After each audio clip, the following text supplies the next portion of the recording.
देखिए, उत्तर प्रदेश की अगर बात करें तो हिंदुत्व, सनातन के एजेंडे पर बीजेपी आगे चल रही थी। लेकिन जब मंडल अध्यक्ष की सूची देखी गई, उसमें 50% मतलब 50% जो फोकस रहा है, तो वो हिस्सेदारी दलित और पिछड़ों की रही। अच्छा, इस आंकड़े को आप समझाइए, क्योंकि जो आंकड़ों की जुगलबंदी है, वो आपसे बेहतर मुझे लगता है कि समझा नहीं पाएगा कोई। ये समझाइए कि अगर कास्टिज्म फैक्टर पर फोकस कर रही है बीजेपी, तो क्या जो सनातन वाला एजेंडा है वो सेकेंडरी हो जाएगा क्या?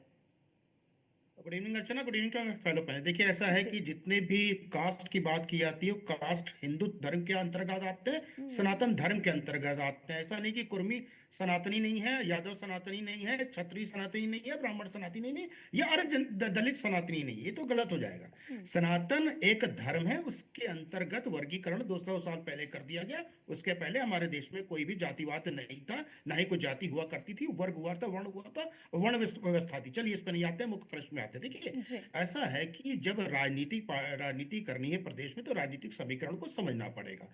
जहां तक बात हो रही थी जातिगत की, देखिए, जात एक एक तरह से एक सत्य है, और सारी लोगों को मानना पड़ेगा। हम हो, आप हो, या कोई भी राजनीतिक पार्टी हो, तो उसके विपरीत जाके या उसके अलग हट के आप काम नहीं कर सकते। जात के साथ, समाज के साथ मिलकर ही काम करना पड़ेगा। जहां तक बात हो रही थी पीडीए, देखिए, ऐसा है कि समाजवादी पार्टी का पीडीए सिर्फ किताबों में बहुत खूबसूरत लग रहा है, और कहीं ना कहीं ये भी लग रहा है कि वो एक तरह से नैरेटिव है। लेकिन आप लोकसभा के से अगर तुलना करें, तो इसके वजह से लोकसभा के 37 की 37 जो मेंबर ऑफ पार्लियामेंट समाजवादी के बने हैं, ऐसा नहीं कि पीडीए के वजह से बन गए।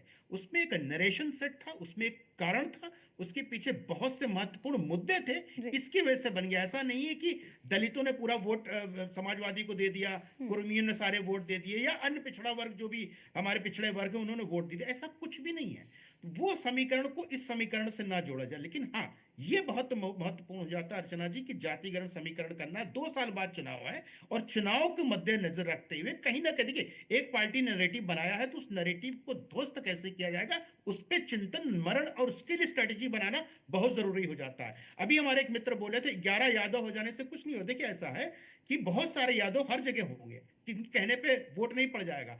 हम और आप टीवी में बैठते हो सकता है हमारे हमारे कहने पे भी वोट ना पड़े। बहुत सारे ऐसे मुसलमान भारतीय जनता पार्टी के कार्यकर्ता हैं, यानी लीडर हैं, उनके घर के वोट भी भारतीय जनता पार्टी को नहीं पड़ते होंगे। कोई गारंटी किसी की नहीं ले सकता किसनों को कितना वोट पड़ेगा।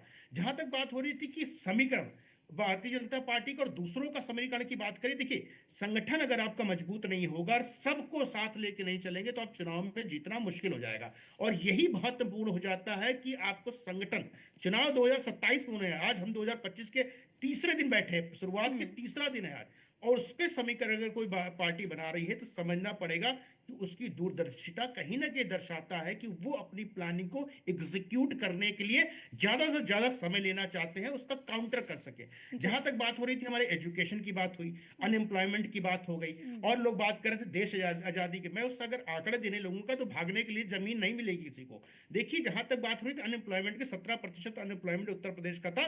जब मैं उत्तर प्रदेश के, मैं उस समय रहता नहीं था, अभी तो मैं उत्तर प्रदेश में रहता हूँ, उत्तर प्रदेश का वासी हूँ। आज 3.2% है। आज के हम्म। दिन में जो उत्तर प्रदेश का जीडीपी का कंट्रीब्यूशन टुवर्ड्स इंडिया है, वो नंबर 2 है। हम तमिलनाडु को पछाड़ चुके हैं। देखिए, राजनीतिक प्रतिद्वंदिता होनी चाहिए। समाजवादी पार्टी भारतीय जनता पार्टी घेरे, बहुत खुशी की बात है। अगर प्रश्न नहीं उठाएंगे अंचना जी, तो कहीं ना कहीं नकेल लगाना मुश्किल हो जाता है।